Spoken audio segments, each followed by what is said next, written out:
The Chantry. The Chantry is a pivotal religious institution in Thedas, comparable in influence and structure to real-world Abrahamic religions, particularly Christianity. It is monotheistic, worshipping a singular deity known as the Maker.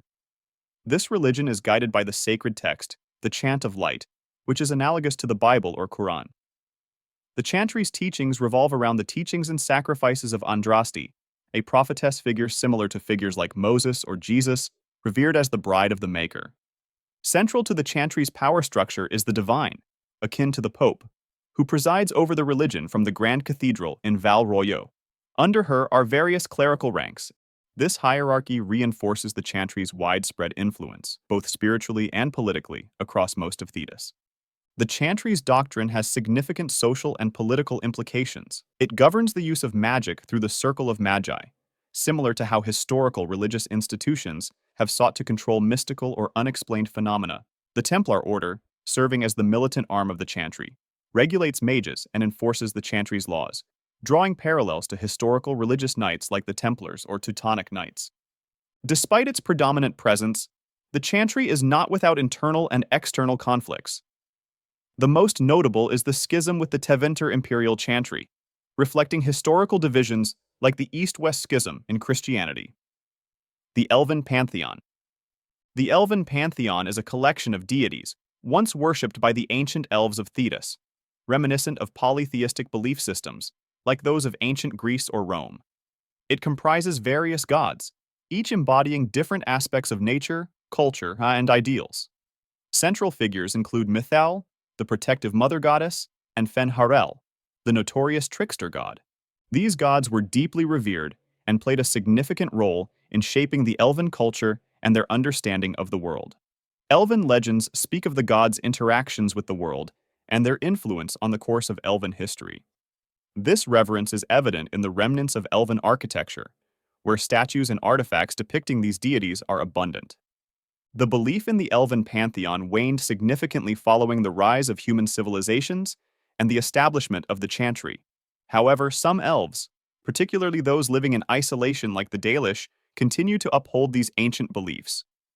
For the Dalish, preserving the lore of the Elven Pantheon is a crucial aspect of maintaining their identity and heritage in a world where they often face marginalization. Intriguingly, the Elven Pantheon also intertwines with the more tangible history of Thedas. Myths about these gods often contain kernels of historical truths about the ancient elves and their advanced, yet now lost, civilization. The discovery of ancient elven artifacts and ruins in Thedas continues to shed light on the accuracy and significance of these myths. The Kun. The Kun is a unique and complex philosophy religion central to the Kunari culture in Thedas, comparable in some aspects to real-world ideologies like Confucianism or Buddhism. It is not just a faith, but a complete way of life, dictating social structure, individual roles, and moral guidelines within Kunari society. The Kun emphasizes the importance of every individual's place and duty in the larger social order, with a strong focus on discipline, purpose, and the collective well-being over individual desires. Central to the Kun's doctrine is the concept of asit tal-eb, meaning it is to be, which underscores the idea of individuals being parts of a greater whole. Each Kunari is assigned a specific role. Kunari are not born into a role, but are designated into one based on their skills and aptitudes within this society, be it a soldier, a craftsman, or a leader, and is expected to fulfill their duties to the best of their abilities for the good of all. Unlike many traditional religions, the Kun does not personify or deify beings or concepts. There are no gods or spiritual beings in the Kun. Instead, it focuses on practical and ethical living.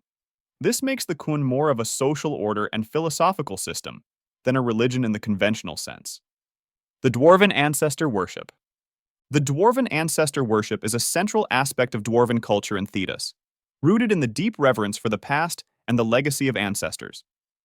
Unlike the theistic religions of the surface, such as the Chantry or the Elven Pantheon, Dwarven belief is more akin to real-world ancestral veneration practices, emphasizing the importance of lineage, legacy, and the teachings of forebears. In this belief system, ancestors are not considered gods, but rather revered figures whose achievements and guidance continue to influence present and future generations. This reverence is deeply ingrained in Dwarven society, influencing their social structure, politics, and personal identity.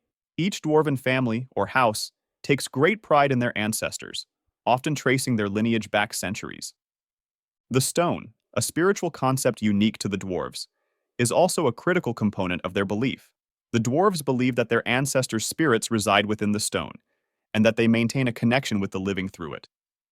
This belief fosters a profound respect for their underground environment, shaping their architecture, craft, and even their approach to mining. Ceremonial practices in Dwarven ancestor worship involve honoring the memories of ancestors through statues, memorial plaques, and intricate tomb architecture.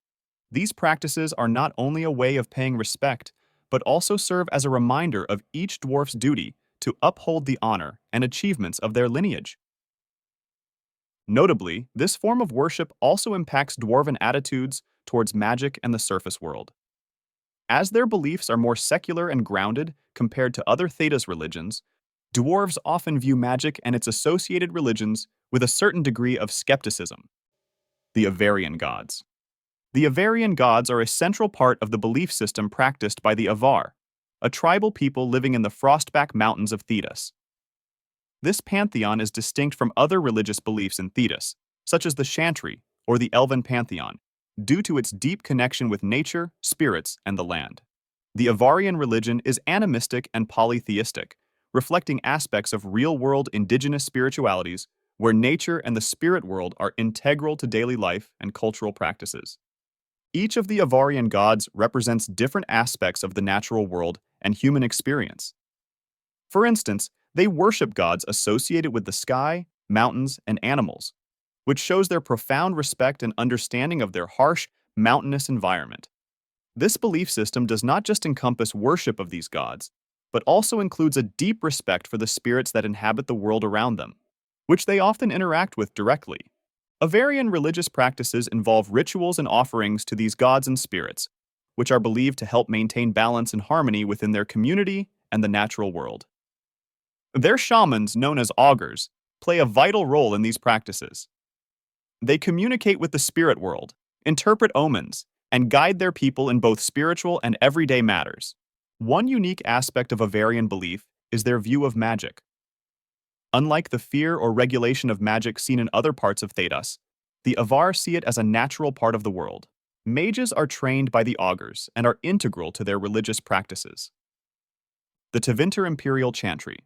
The Tevinter Imperial Chantry is a distinct religious organization within the Dragon Age universe, representing a schismatic branch of the main chantry that dominates most of Thedas. Located primarily in the Tevinter Imperium, this chantry diverges significantly in doctrine and practice from its southern counterpart, much like how Eastern Orthodoxy differs from Roman Catholicism in our world. Central to this divergence is the role and perception of magic in society.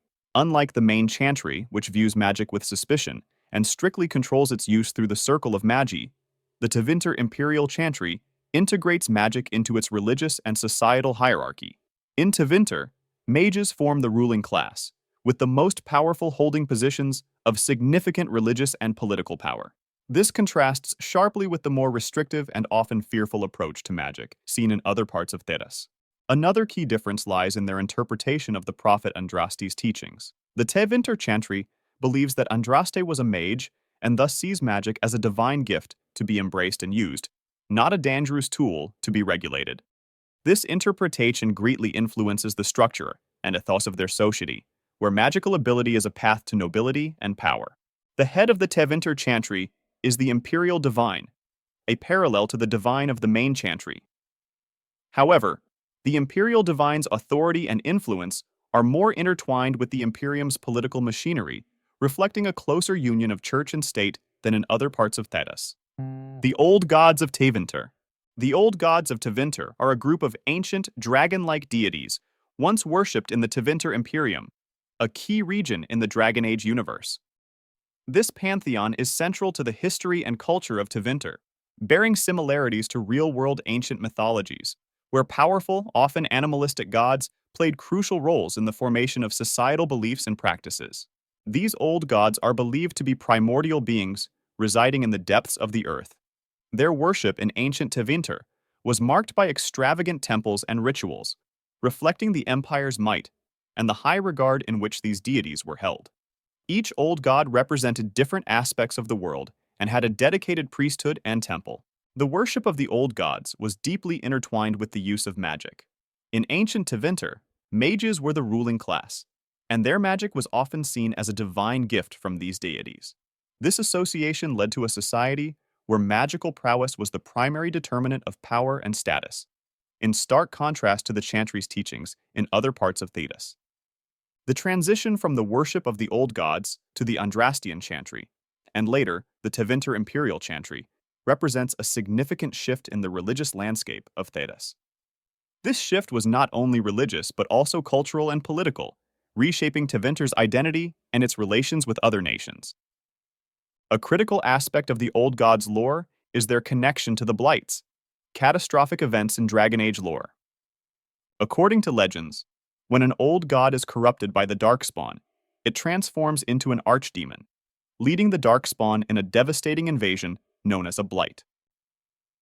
This transformation and the ensuing Blights have a profound impact on Thedas' history, shaping much of its narrative and conflicts. The Andraste Dragon Cult. The Andraste Dragon Cult in Haven is a distinct and secretive religious group within the Dragon Age universe, primarily found in the village of Haven, located in the Frostback Mountains. However, the Haven sect of this cult takes on unique characteristics and practices shaped by its isolated location and the specific history of the village. In Haven, the cult evolved from the villagers' intense devotion to Andraste and their belief in her miraculous powers. This devotion is coupled with their interpretation of dragon symbolism, a holdover from ancient Tevinter practices where dragons were revered as divine beings. The cult in Haven, therefore, sees Andraste as a symbol of ultimate power and majesty, represented through the dragon, which is a significant divergence from the mainstream Chantry's depiction of Andraste as a humble martyr. The practices and rituals of this cult in Haven are shrouded in mystery and are known to be quite insular, reflecting the secluded nature of the village itself. Their worship often involves the use of dragon iconography and potentially clandestine rituals that seek to invoke the power or blessing of dragons. This approach to worship has placed the cult at odds with the mainstream Chantry, leading to tensions and a sense of secrecy surrounding their activities. Additionally, the cult's presence in Haven is closely tied to the village's history as the supposed resting place of Andraste's ashes, a site of significant religious importance. The cult's interpretation of Andraste as a dragon-like figure adds an additional layer of mystique and reverence to this already sacred site.